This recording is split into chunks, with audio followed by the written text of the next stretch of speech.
I did a video yesterday talking about how I print vintage art prints at home.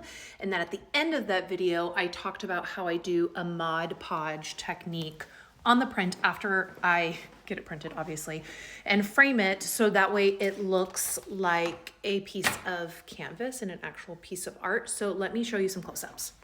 Okay, so here's the first one. I'm trying to get some good glare on it so you can see all of that texture from the Mod Podge.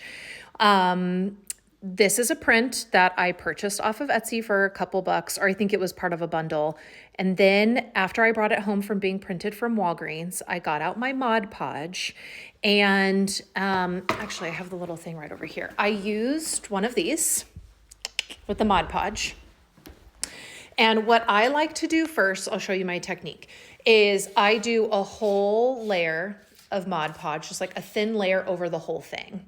Then what I do you see how the texture is different in different areas? It's because I want it to look like there's paint strokes. So like for the clouds, I took a little bit of extra Mod Podge and did like kind of some circles to make it look, you know, like the image that is there. I went over these trees. I think here I was doing kind of this dabbing motion.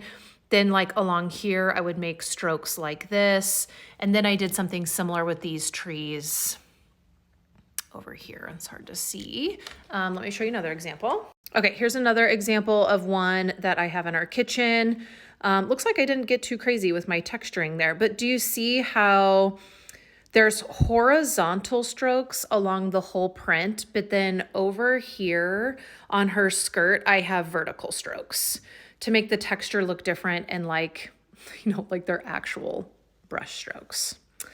Yeah, so I hope that's helpful.